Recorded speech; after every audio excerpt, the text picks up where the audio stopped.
Greetings and salutations. And they were lab partners by But How About No, Chapter 7, An Outlier of Sorts. Beginning of text messages. Booty Shaker 9000. What do you suppose is the line for caffeine-induced hallucinations? Because I'm at 6 cups of coffee and I have yet to quote-unquote see God. Quirked up. Donnie? What the fuck? Booty Shaker 9000. Is this suddenly not a safe space? I am conducting science! Oh, I believe I just tasted colors. Quirked up. I am texting Leo so he can force you to drink water. Booty Shaker 9000. He can't catch me! I'm too fast!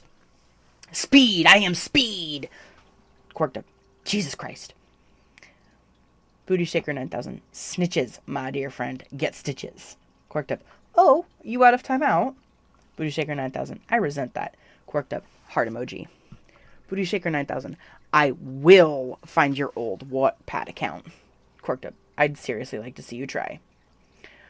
I fell asleep to YouTube videos and woke up to a breakdown of the entire FNAF timeline, which I'm positive wouldn't have happened if you'd stopped gunking up my data with your nerd shit. Booty Shaker 9000. It is not my fault you insist on using your laptop to create background noise while we work. Quirked up. It is your fault for having the interests of a 14-year-old boy in 2018. Booty Shaker 9000. You take that back. Quirked up. You'll find that I won't. Heart emoji.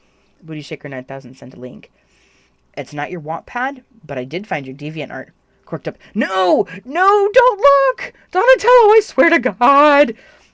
Booty Shaker 9000. You'll find that I do what I want. Heart emoji. Quirked up. Booty Shaker 9000. What is the draw of listening to 50s and 60s pop? I know you detest modern pop music. I fail to see any significant difference between the two genres, past and present. Quirked up. Stalking my Spotify, I see. Booty Shaker 9000. It's for data collection. Please be compliant. Quirked up. Your mom was pretty pleasant for me last night. Got him. Booty Shaker 9000. I have 2 fathers. Quirked up. And no sense of humor. I don't know. Part of it is the lack of auto-tune on music pre-70s that gives it more of a raw quality that I enjoy. You know, I bust down some modern stuff, so I definitely have exceptions. Also, that era wasn't super far removed from big band, so it still has that zest. Booty Shaker 9000. I don't know how to quantify quote-unquote zest into my research. Quirked up. I'm sure you'll manage. The other part of it is the old love songs just hit different. Booty Shaker 9000. Please elaborate. Quirked up. It's like Huizy's music. Every emotion feels much more surreal and deep. It's like dancing at 2 in the kitchen at 2 a.m. while making food with your person or shaking ass with a stranger at a club. Quirked up. Both can be good. I just have a preference most days. Booty Shaker 9000. I have zero clue how to add your input into my data. But thank you for your participation. Quirked up. Anytime, bugaboo. Booty Shaker 9000. Oh, I do not like that moniker. Quirked up. Baby cakes? Baberoni? Baby Bella cheese? Booty Shaker 9000. Are you finished? Also, I would be around in an hour for PK brainstorming. Quirked up. Smiley face. Can't wait to see my little bromometer. Booty Shaker 9000. Frowny face. The familiar sound of your window sliding open had you grinning and spinning your desk chair around. Greetings. Salutations, Donnie said, climbing in your window with a Tupperware in hand. You got up and shut the window quickly behind him, doing your best to keep the rain from soaking your entire floor. It had been raining cats and dogs since mid-afternoon. You were a little surprised Donnie had even made the trip.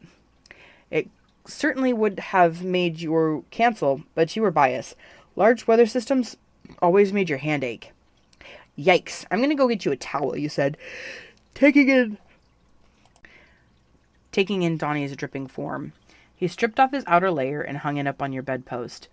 His shoes soon followed suit, ending up kicked off and forming a puddle on your floor. You stared at him with a towel in your hand, unimpressed. Donnie grinned sheepishly. I bring offerings? He placated. Your expression didn't change. Donnie said, Don't kill me. I'll clean up. You nodded in acceptance, trading the towel for Donnie's Tupperware. You cracked open the lid as Donnie started to mop up his mess. The cookies had this thick, chunky sugar baked into the tops of them and were tinted slightly purple. Are these lavender sugar cookies? You asked as you set the container down on your desk so you could grab a few.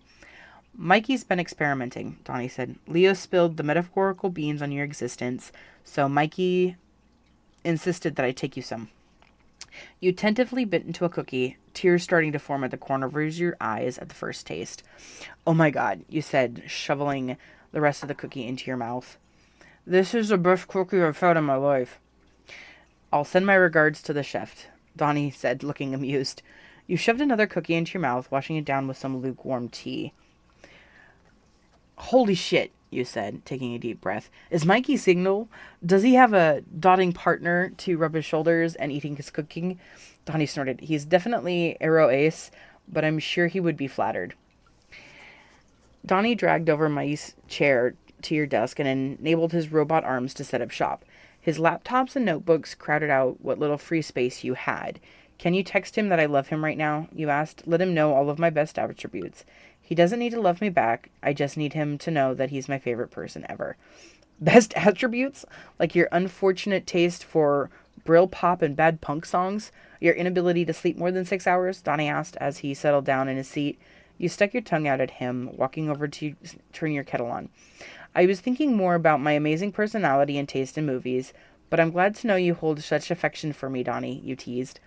You pulled out your thankfully clean mugs and put a bag of green tea into both. 2 cups of sugar for Donnie and a spoonful of honey into yours. I find your presence less grating than others, Donnie teased. You rolled your eyes at him. You poured hot water into both cups and gave the contents a quick stir. Donnie had unfortunately convinced you to give up coffee after 6 p.m. It'd become an almost ritual for you two to make tea for each other as you worked on your projects into the night. You set the mugs on your desk, pushing Donnie's notebooks slightly out of the way to make room. Donnie raised an eyebrow at you, but you ignored it in favor of sitting down. All right, hotshot. Tell me about the impulse adapter you emailed me about.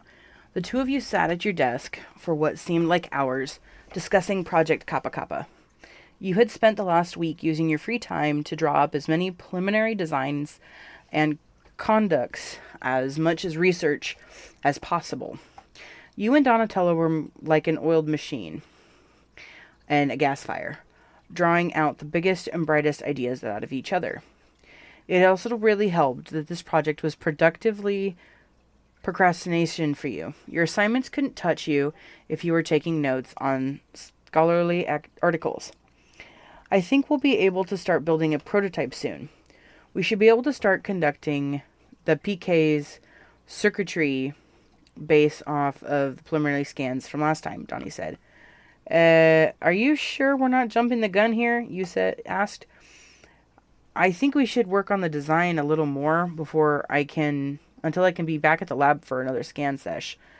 How will we know the design works if we don't get a few test trials going?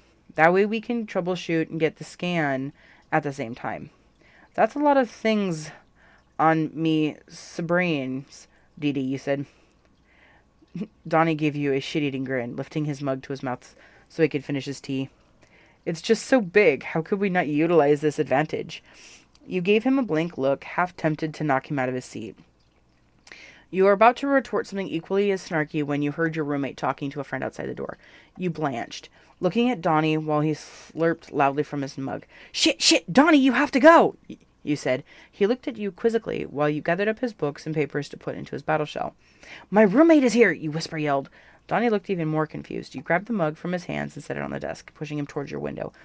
I've met May before. Why would that be a problem? He asked. Yes, but not while you're a giant turtle, you heard May fumble with the keys. Dude, get a move on! Donnie gave you an odd, neutral expression. He nodded silently, following your orders and leaving through the window. You let out a small sigh of relief watching the window close behind him right as May entered the room. Quirked up. Did you make it home all right? I'm sorry we had to cut our brainstorming sesh short. I should have the dorm room tomorrow night if you want to come over again. Booty Shaker 9000. I am home. I have plans tomorrow. Quirked up. Dang. Usual schedule then? Booty Shaker 9000. Okay. Quirked Up sent a photo. Another win for the Cryptids. Quirked Up sent a video. You would not believe what the engineering frat just got up to. Quirked Up. You wouldn't happen to be well versed in thermodynamics, would you? Booty Shaker 9000 sent a link. Grazie. Quirked Up. Chris Friday, 7-ish. Booty Shaker 9000. Affirmative. You were waiting nervously at your desk for Donnie to stop by your dorm. He had been ignoring your texts or only giving you one-word answers all week. You'd even found his old Minecraft playthroughs on YouTube and didn't even get a chance to tease him about it. It was literally killing you. You hated to say it, but you missed your buddy. Donnie had spent the last couple of months becoming an inexcusable part of your weekly routine, and quite frankly, you didn't know what to do with yourself without him. It was a little embarrassing, honestly, how difficult you found it to get your work done without Donnie haunting the corner of your dorm or sending you little snippets throughout the day. A tapping sound at your window jarred you from your thoughts. Instead of a giant turtle, you found yourself face to face with a purple drone hovering at the other side of the window pane. You opened your window, letting the drone in.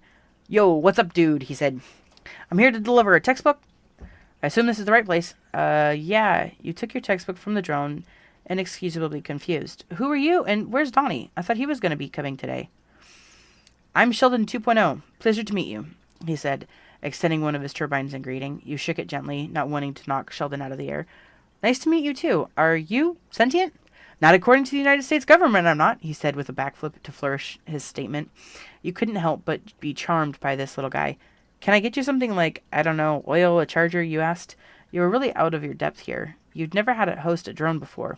No, thanks. Donnie said this was a speedrun mission. I'll be dropping this book off and scootin', Sheldon said, tilting to the side, dropping the textbook into your arms and made for the window. Wait, you called. Sheldon stopped just outside your window and spun back around to face you. You shivered at the cold air from your window, but trudged forward. I really hate to push, little dude, but can you please tell me what's going on with Donnie? He's been giving me the cold shoulder all week, you pleaded. Sheldon rocked back and forth in midair, seemingly thinking about your question. Master Donatello isn't in a great mood these past few days, he answered. Yeah, no kidding, you snorted. Sheldon let out an electric hum, seemingly cheating at you. It all started, he paused to think, Monday night. He locked himself in the lab and wouldn't talk to anybody, not even me, except tonight. I guess when he asked me to deliver your textbook. Last Monday night? That's the last time realization dawned on you. Shit, this is definitely my fault. Yikes, dude. I'd get that figured out with Donnie. He's not happy, whatever you did, Sheldon said, his tone becoming serious, a large shift from the initial carefree demeanor. I'll get on that, you said, giving him a tired smile. Thank you for enlightening me. Anytime. I gotta get going now, he said, turning away from you. You seem chill, but the drone races wait for no one. You waved Sheldon off, closing your window and wrapping yourself in a blanket as quickly as possible. You scrambled for your phone, tapping on Donnie's contact. Booty Shaker 9000 was available for a call. Booty Shaker 9000 was available for a call. Quirked Up. I'm not going to leave a million missed-called notifications on your phone, so I guess I'll just do this over text. Sheldon spilled the beans. As much as I want to yell at you for avoiding me for a week, I've obviously upset you and I want to know how to fix it. Booty Shaker 9000. I'm busy. Quirked Up. Can't we at least talk about this or set a time to have a conversation? Booty Shaker 9000. I really don't want to do this with you right now. Quirked Up. What happened to wanting to be the type of friends that talked about the shit we went through, huh? Or at least have open communication. Please don't ice me like this. Booty Shaker 9000. As you wish. I will be over in approximately 10 minutes. Quirked Up. All right. Window is unlocked when you get here. Donnie appeared at your window in his human form. He crawled through silently with a scowl on his face. The sight had taken you aback. Not gonna lie. What's with the image introducer? I thought it was just a bust. Donnie asked. You asked. Donnie's face made a pinched look. Oh, I thought I was only suitable to be in your presence while in human form, he said, sounding hurt. Now you were really confused. Dude, literally when have I said that? Oh, he said, his voice going high. Do you not recall the moment last week when you pushed me out of your window? You blinked at him. My roommate was coming in, you deadpanned. Donnie shook his head, letting out an exasperated sound. This is a waste of my time. He turned around to leave out the window. In a panic, he ran over to Donnie, grabbing his wrist. Donnie, wait! He looked at you, pulling his wrist out of your grasp. You backed up, putting your hands up in surrender. You don't honestly think that I'm ashamed of you, do you? Scoff. Whatever gave you that impression? D said, crossing his arms in front of his chest. He stared at the ground, pointedly looking away from you. I was unsuitable to be in your dorm with other people when I was a giant turtle, in your words. You finally understood where you went wrong on Monday. This isn't about me being weirded out by the whole mutant thing, you attempted to clarify. I generally just didn't know how May would react to you being in her room. Donnie's shoulders lowered slightly from where they were raised, but he still looked hesitant. You let your arms hang at your side, unsure of what to do with your hands. You were so aware of what your body language looked like. You hated it. You sighed, trudging forward with your point. Donnie, you're my friend, one of my closest ones. If I'm being honest, I'm not ashamed of you. I was trying to spare you the spectacle of her freaking out. I'm sorry I didn't communicate that better. Donnie sighed, finally raising his head to look at you. I suppose that makes sense. Yeah, man, you said as you corded your hand through your hair. The panic from the conflict started to ebb out of your body. I wish you'd talked to me about this before you spent a week ignoring my memes. Donnie snorted, giving you a shy smile. I apologize for making assumptions and acting coldly, he said, dropping his arms. My hackles got raised when I thought you had been a bigot this entire time. Ah, yes, I spend all my Fridays, evenings, and weekends with you because I simply detest you and all of yokai kind. You deadpanned. You're not unprejudiced just because you have one mutant friend, dum-dum, Donnie chided. He was grinning now. Well, the two of you were grinning at each other like crazy people. Warmth bloomed in your chest. The sheer relief of falling back into easy banter with Donnie was insurmountable. I think I'm prejudiced because that one mutant friend is you, Dee Dee, you teased. Donnie laughed and had you in a headlock in 5 seconds flat. He gave you a noogie despite your protests and struggles. You would get banned from Twitter for saying that, Donnie said. You blew a raspberry at him. Donnie gave you a final rub on your head, and released you from his hold. You flipped around and trapped him in a hug.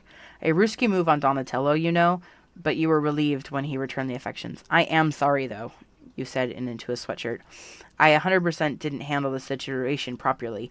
I'll try to get a read on May the next time I see her so you don't have to worry about the image transducer when she's around. You have a lot more concern for me than warranted, Donnie said. He tapped your shoulder, signifying his desire to be released from the hug. You do know I'm a ninja, right? You let go of Donnie and stepped back. Ninjas have feelings too.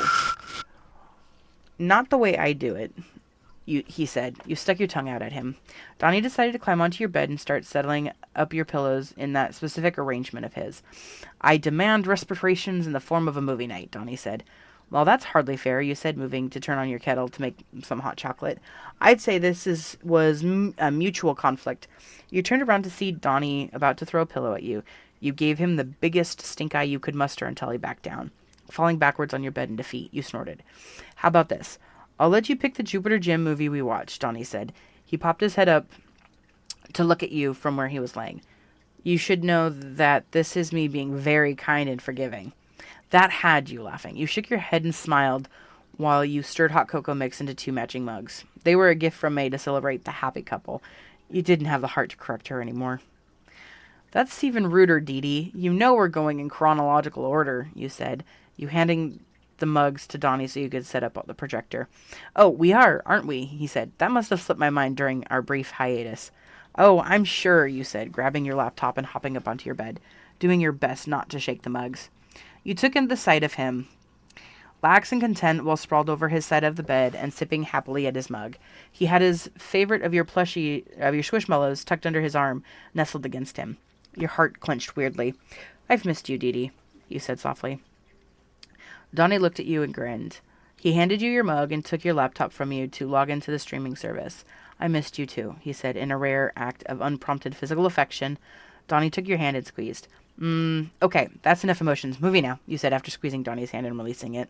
Donnie laughed and placed the laptop in between the two of you. You pressed the space bar to start the movie. I have never agreed more. End of chapter